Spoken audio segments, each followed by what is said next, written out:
I haven't made it a great secret that I enjoy the sport of basketball a lot. I enjoy playing it, I enjoy watching it, I enjoy teaching it. One of the most challenging things to teach to a beginning basketball player is they're holding the ball and they're going to shoot. And the human tendency is always to watch the ball. So you have the ball and you watch that ball as it goes up into the air, and more often than not, as it does not go into the basket. It's very important in playing basketball that as you learn to shoot, you learn to keep your eyes on the rim, on the basket, not on the ball. Because you're trying to put the ball in the basket. So you want to watch where you're trying to put the ball, not watch the ball itself. And if you keep your eye on the basket, eventually you're going to see the ball come down and go in. At least that's the goal, that's the hope, that's the desire. When God commissions Moses, Moses is not a basketball player, and God was not training him to be a basketball player, but when God commissioned him, Moses insisted on keeping his eyes on the wrong place. He insisted on an erroneous focus. He keeps his eyes on his own abilities, his own weaknesses, his own desires, and he fails to lift his eyes to focus on God and his power. And last week, we heard Moses question God 2 times. God told Moses, I am sending you to lead my people out of slavery in Egypt. And Moses says, what about me? Meaning, who am I that I should do this? And God says to him, it doesn't matter who you are, Moses. It's not about you at all. It's about me. I'm going to take responsibility for this task. So then Moses says, well, who are you? And God responds saying that he is who he's always been and who he always will be. He is I am that I am, and Yahweh is my name forever, says the Lord. Now today, we're going to examine the final 3 remaining questions. The last challenges that Moses throws against God as he desperately tries to avoid submitting to and accepting the commission that God has given him. I'll be reading from Exodus chapter 3. It's a long passage today, but I want us to make sure we get the whole context. We'll be reading from chapter 3, verse 18, through chapter 4, verse 17. Now, verse 18 picks up in the middle of a statement, an oracle. God is speaking here, and he's affirming to Moses what's going to happen. He's told Moses, I'm sending you. You need to go speak to the elders of Israel. You need to tell them that God has appeared to you. Then after that, you're going to go and you're going to talk to Pharaoh, the king of Egypt, and you're going to tell him the same thing. So that's where we're picking up the statement. The elders of Israel will listen to you. Then you and the elders are to go to the king of Egypt and say to him, the Lord, the God of the Hebrews, has met with us. Let us take a 3-day journey into the desert to offer sacrifices to the Lord our God. But I know that the king of Egypt will not let you go unless a mighty hand compels him. I will stretch out my hand and strike the Egyptians with all the wonders that I will perform among them. After that, he will let you go. And I will make the Egyptians favorably disposed toward this people, so that when you leave, you will not go empty-handed. Every woman is to ask her neighbor and any woman living in her house for articles of silver and gold and for clothing, which you will put on your sons and daughters. And so you will plunder the Egyptians.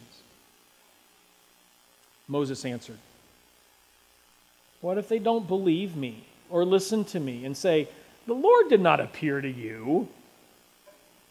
Then the Lord said to him, what is that in your hand? A staff, he replied. The Lord said, throw it on the ground. Moses threw it on the ground, and it became a snake, and he ran from it. Then the Lord said to him, reach out your hand and take it by the tail. So Moses reached out and took hold of the snake, and it turned back into a staff in his hand.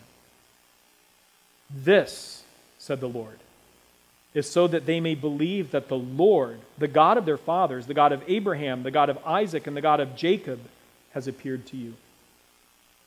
Then the Lord said, put your hand inside your cloak. So Moses put his hand into his cloak, and when he took it out, it was leprous like snow. Now put it back into your cloak, he said. So Moses put his hand back into his cloak, and when he took it out, it was restored like the rest of his flesh. Then the Lord said, if they do not believe you or pay attention to the first miraculous sign, they may believe the second. But if they do not believe these two signs or listen to you, take some water from the Nile and pour it out on the dry ground. The water you take from the river will become blood on the ground. Moses said to the Lord, "Oh, Lord, I've never been eloquent, neither in the past nor since you've spoken to your servant. I'm slow of speech and tongue." The Lord said to him, "Who gave man his mouth? Who makes him deaf or mute? Who gives him sight or makes him blind? Is it not I, the Lord? Now go. I will help you speak and will teach you what to say." But Moses said, "Oh Lord, please send someone else to do it." Then the Lord's anger burned against Moses, and he said, "What about your brother Aaron the Levite? I know he can speak well. He's already on his way to meet you, and his heart will be glad when he sees you. You shall speak to him and put words in his mouth. I will help both of you speak and will teach you what to do. He will speak to the people for you, and it will be as if he were your mouth and as if you were God to him.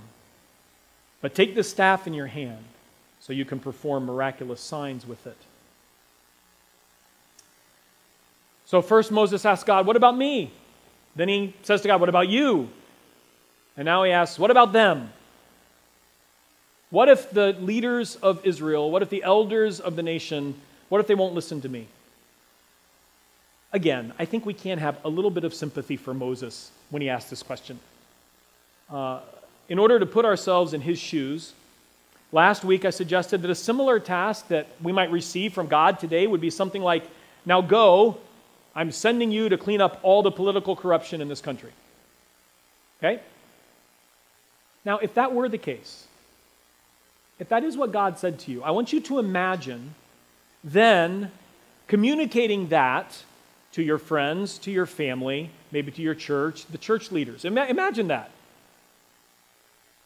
I would think that if God had truly said that to me and I were going to tell everybody, I think there would be a fair amount of skepticism. Did God really tell you that? You sure God told you that? How are you going to do it? How are you even going to start? So Moses is imagining this, and he's playing this out, and he's saying, okay, so I go to the leaders of Israel, and I say, "Hey, God, talk to me." And God said that I'm going to lead you all out of slavery in Egypt to a land flowing with milk and honey. Okay, so let's have a little bit of pity for Moses here. You can understand perhaps why he's questioning this. However, listen to God's response. As God answers him, we see this continued pattern. Moses is always turning his eyes downward. He's always looking at the ball. He's looking at himself and his circumstances and the human reality around him. And what does God continually do? He says, "Moses, get your eyes up and out of yourself and look at me, because I am the answer to all of these questions." God has already told him in verse 18, the elders will listen to you. He said, go to the elders and they will listen to you. God has already guaranteed it. So it's not up to Moses to convince them. It's up to God. Even though God has already given his guarantee, we see again a merciful God. Because God says to Moses, okay, if that's not enough for you, and really that's what God's saying, if my guarantee is not enough for you, I'm going to give you 3 signs. 3 signs that are going to give you confidence to be able to know that you, through these signs, may be able to convince people that I really appeared to you. And the first sign is the sign of the staff. The question that God asked Moses is actually very important. What do you have in your hand? Moses, quite puzzled, says, God, you can see what I have in my hand. It's a staff, a piece of wood. That staff becomes an image of God's power and activity and presence on behalf of Israel. That staff is always with Moses. And eventually it's going to be called the staff of the Lord. And we're going to see God use that staff in Moses' hands to bring the plagues on Egypt. We're going to see him use that staff in Moses' hand to part the Red Sea. We're going to see him use that staff in Moses' hands to bring water from the rock when they're in the wilderness and they're desperately thirsty. But why the staff? What's God doing with this? First of all, he's telling Moses something about his power. He says, Moses, I have power over the natural order. No one else throws down a stick and it becomes a snake. I can do that, and then I can reverse it. I have power over the natural order. There's one more layer to this. I don't know if you've ever seen photographs of Egyptian antiquities or relics, but often there's a cobra associated with the Egyptian royal house, with the pharaohs. And the snake, the cobra specifically, was a symbol of the royal power of the pharaohs. Even the godhood of the pharaohs, the Egyptians believed that the pharaohs were their gods, they were divine. And the snake was a symbol of that royal house. And God said, Moses, who has power over the royal house of Egypt? You're afraid because they might put you to death because of what you did. You're afraid of them, but who has power over them? I have power over them. And there's one last thing that's happening here with the staff that we need to see. The staff in Moses' hand is an image of Moses in God's hands. Because in Moses' hand, a dead, useless piece of wood becomes a tool of power and deliverance. Moses, by himself, frail and fearful and resistant and elderly and weak, in the hands of God becomes a great leader of a nation. God has power over natural law and even over Egyptian royalty. Whatever you have, whatever God has given you, no matter how small, when surrendered to Him, can become powerful. And then He has the freedom to use that however He wants to use it. Now, there's several ways we can think of this. We can think about it in financial terms. What do you have in your hand? And we look at it and we say, God, I have so little. I have so little. What will my 1 or 2 reais make a difference if I give it to you? But remember, let's fast forward to the New Testament. Jesus there with His disciples watching the people coming and giving their offerings at the temple, and all those wealthy men putting in many shekels.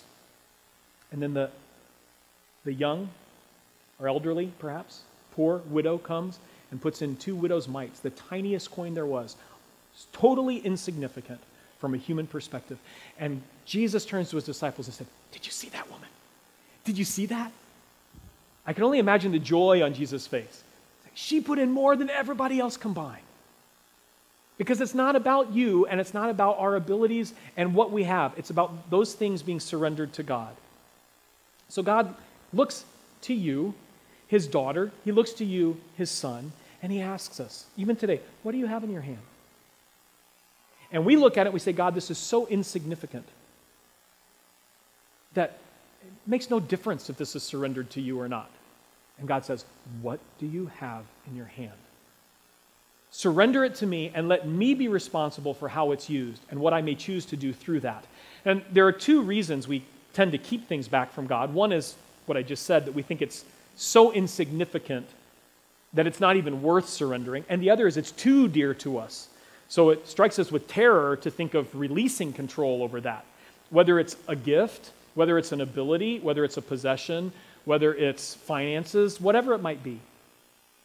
You know, there are some of you probably who have very unique gifting in a particular area, but you have a very hard time seeing how that can be used for God's kingdom because we have a narrow view of that, right? Well, I can't preach, I can't sing, I'm not really good at teaching, I'm not particularly scholarly when it comes to the Bible, so, you know, God, I have a gift, I'm an entrepreneur, or God, I know how to make money, or I'm really gifted relationally, or I can fix things.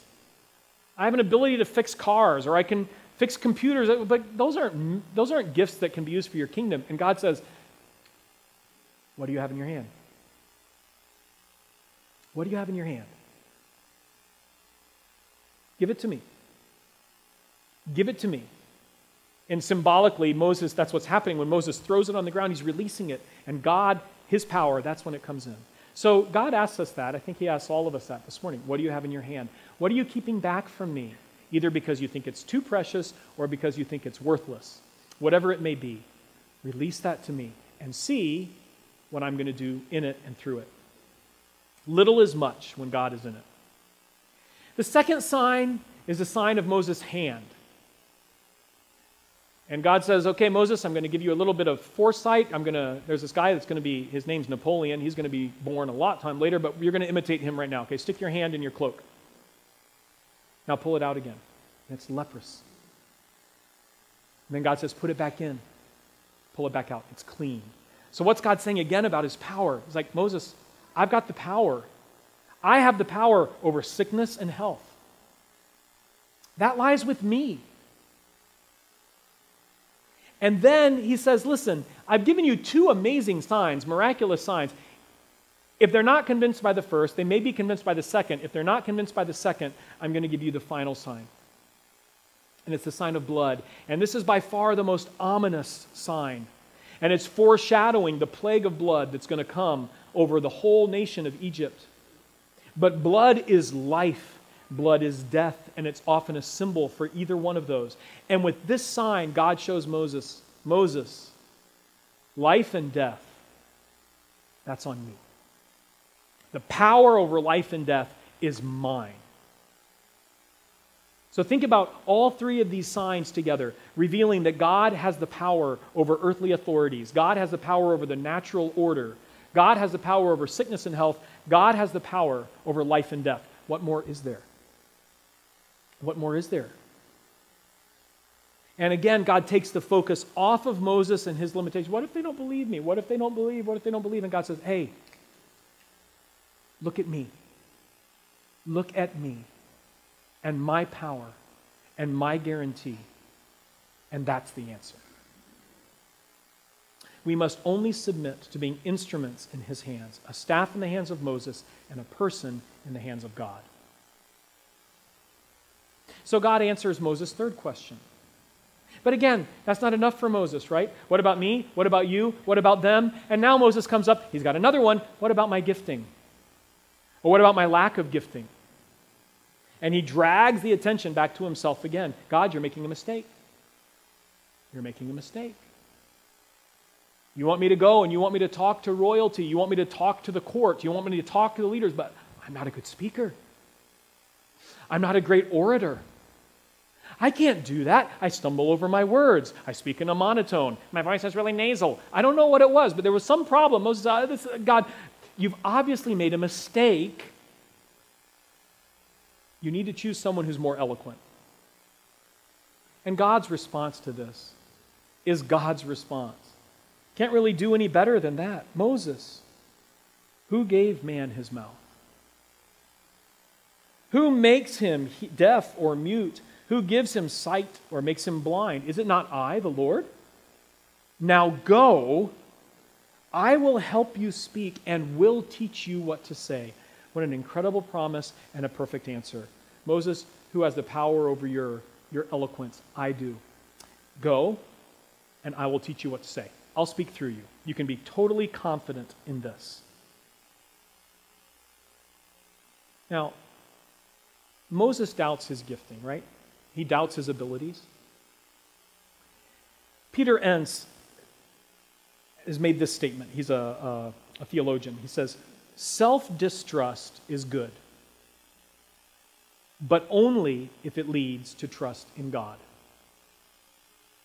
Otherwise, it leads to spiritual paralysis. Listen to that again. Self-distrust is good, but only if it leads to trust in God. Otherwise, It leads to spiritual paralysis. And Moses right now is paralyzed. He's not moving, he's not going, he's not doing what he needs to be doing. He's doubting himself, he's doubting his abilities, he's doubting his gifting. And God says to him, Moses, it's not really about your gifting. It's about my power working in you. If God leads you, if he commissions you to some task, you can trust him to give you the gifting and the abilities you need when you need them. And once again, the focus is put fully on God and his power, not on man and his gifting. What about me? What about you? What about them? What about my gifting? Now Moses has run out of questions. He's run out of questions. Doesn't have anything else he can throw at God. God has answered every concern Moses had. God answered with his own power and his own presence and his own character. So now Moses actually reveals his heart. And what is Moses' heart? Okay, God. Unfortunately, you've managed to answer all my questions. So now let's get down to the bottom line. I just don't want to do it. I don't want to do it. Send somebody else. That's what he says. Can you hear him? I mean, he's just crying out, God, please, just send somebody else to do it. It's blatant. Now, for the first time, we read that the Lord's anger is aroused. I don't think any of us would ever desire to be in that situation. Because of our resistance or because of our rebellion to arouse the anger of the Lord. I don't think any of us would want to be in that situation. Because Moses' plea for God to send someone else, it's not just resistance. It's not only selfish. It's not just direct disobedience, but it's also an affront to God himself. Because God has said, I will do it. I will go before. My power will work in you. I will speak through you. I will give you what you need to say. And Moses says to him, it's not enough. I don't really think it's going to work out too well. You need to send somebody else. A number of years ago, I don't remember exactly how long, but one of our electric shower heads had burnt out, the his estancia had burned out the element, and so I was going to change it. And my sons know that I'm not the handiest person on the earth, but I can change the element in a shower head. And I was getting ready to do this, and I think it was Ethan, I don't recall for sure, but Ethan kind of wanders in, and he sees me, getting this little ladder in the bathroom set up, and I'm starting to take it. He said, Dad, what are you doing? I said, I'm changing the element here. And he looks at me and he goes, really? And honestly, yes, it was a pride issue, but I was like, yes, really. I can do this. And he was quite skeptical, doubting that I would be able to do this without electrocuting myself or falling or doing more damage to the shower than before. And I want to say to him, listen, I'm over 30 years older than you are. I know what I can do and what I can't. And you just go to your room. That's what I want to say. Just go to your room. I can handle this. Moses, on a much greater level, is saying to God, I don't think you can really do this. I don't think you can really do this. And that's when God, his holy, righteous anger is aroused. Because Moses is impugning his character and he's impugning his faithfulness. And even in his anger, now we're going to see more of God's anger next week. It's pretty terrifying. But even in anger here, God gives Moses help. But it's help he doesn't need. I want us to make sure we understand that. God says, okay, you need help? I'll give you Aaron, your brother. In fact, he's already on his way to meet you. He's going to be glad to see you. You guys are going to work together. You can speak through him. It's going to be like me speaking through you. But Moses did not need that help. And that's important because later on, friends, Aaron, Moses' brother, is going to cause Moses himself as well as all the people of Israel great grief and sorrow. In his position of leadership, he's going to be part of bringing about a great tragedy in the lives of this nation. And I know we're never given the answer to what if, right? We're never given that answer. What if? If you read the Chronicles of Narnia, you know how many times the children ask Aslan, what if this, what if that? No. No one has ever told what if. But what will be, we will see together. Here, I do want us to speculate, though, briefly, that if Moses had simply submitted and obeyed God, it's possible that without Aaron's influence and weakness, played out over the course of decades, the entire nation would have been spared those tragic moments. But since Moses said to God, divine help is not sufficient, God gave him human help, which is going to cause grief. So where does this leave us today? There are a number of takeaways that I want us to glean from God's commissioning of Moses. And the first, and the one that is most clear, and that I've emphasized over and over again, is that when God commissions his people, when he gives them a task, he gives himself as a guarantee. He gives his presence and his power as the guarantee of the outcome. And we can be absolutely confident that if God leads us in obedience to do something for him and his kingdom, he will be responsible for the outcome. There is a caution that comes with that, however. And the caution is this. It's about what God commissions his people to do, not about what we want to do. We love to take that verse out of context, don't we? I can do all things through Christ who strengthens me. Athletes love to take that verse out of context, right? I can set the world record in the high jump through God who gives me strength. I can do all things. And we forget that in the context there, Paul is specifically talking about God giving him strength to be content in suffering, God giving him strength to be content with very, very little rather than with plenty. Why do I bring that up? Because our tendency can be, I'm going to do great things for God. So God, I'm going to do this for you. God, follow me. Let's go. And God, you said you'd guarantee the results. You'd guarantee the outcome. You'd guarantee the process. That's backwards. And this is what I want to be very clear on. It's not about what we decide that we're going to do for God and then God guarantees the outcome. It's when God has specifically called us to obedience through his word, when God has specifically given to an individual a call upon their life to obedience, and when that call comes from him, then he guarantees the outcome. And that requires discernment. Hearing the voice of the Lord requires discernment. And one of the greatest gifts God has given you in discerning his will for your life? It's the church. We need each other. So you think that God's leading you in a particular direction, and it's wise to seek out 1, 2, 3 people who you trust, that you trust for their walk with God, for their wisdom. And you say, listen, I really believe that God is, I don't have any money, but God's leading me to open a Ferrari dealership. Does that make sense to you?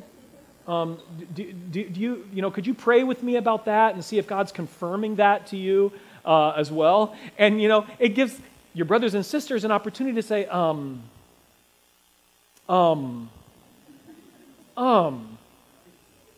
I will pray with you, and I will also share with you my opinion. We need each other. We need each other. So seek that when we're discerning God's will and God's calling and his commission.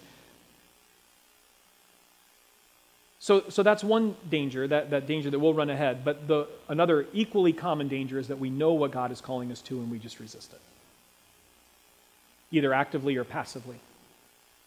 And so we need to ask ourselves, is there a specific step of obedience to which God is calling us?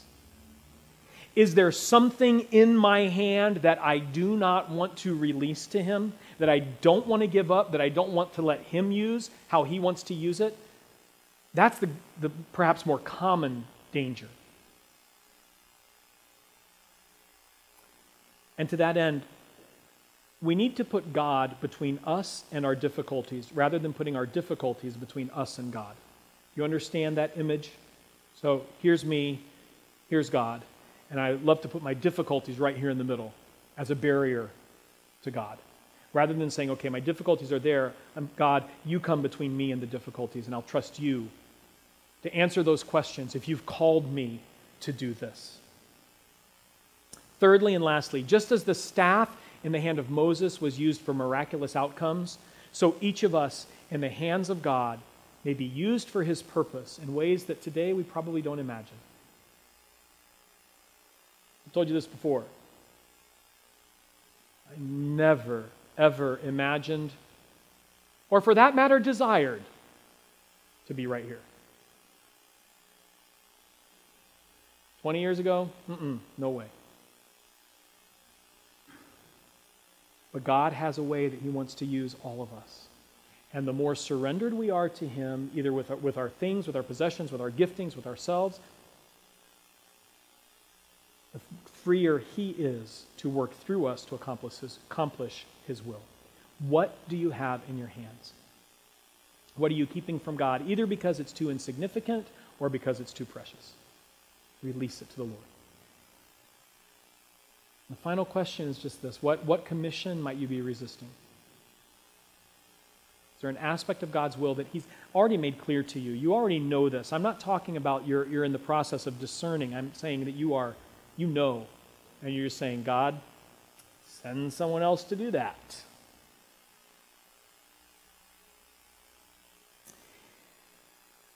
The gift that Jesus gave us when he instituted communion as a practice, as an ordinance, as a sacrament for his church is profound. And there is so much depth in this image. And I'm constantly renewed in my joy for communion because of how meaningful God has made it, and for what it represents and for what it points us to. And one of those things tonight, maybe you've never thought of this this morning, that you've never thought of before, is that it is an image of the surrender of the human person to the divine life of Christ in them. It's a surrender. You know, when I eat, I do not tell my body what to do with the food. You thought about that? I put it in my mouth, and I don't consciously think, chew, chew, chew, chew, chew, chew. Okay, now tongue, pull it back. Okay, swallow, esophagus, constrict, constrict, constrict, constrict. Take it down to the stomach. Okay, let's inject some stomach acid in there. Let's just massage it around a little bit. Okay, now blood vessels start pulling out those nutrients. I probably got the process wrong, too. I don't even know how it works. We don't do that, right? There's a sense in which we come and we receive. We just receive. We know we need it. We know it does us good, so we receive it into ourselves. Spiritually speaking, when we come to the communion table, we receive physically into ourselves the bread and the juice, and we drink and we eat, and our bodies are nourished, but we don't control that nourishment. We don't know how it happens, and we don't command it to happen. We simply submit to it and surrender. And as we do that physically, spiritually, by faith, we receive and surrender to the life of Jesus in us. This is my body, which is broken for you. This is my blood, which is shed for your forgiveness. New life, power, restoration. And what is asked of us? To come and receive. What a gift. And as those who will be serving this morning come to prepare the table, I invite you to spend just a couple minutes in silence contemplating this gift, contemplating that image of surrender to the life of Christ in us, and specifically asking the Lord, what is there in my hand that you want? What is there in my heart that I haven't surrendered? What are you calling me to? What is your commission on me that I have not yet realized or accepted? Amen.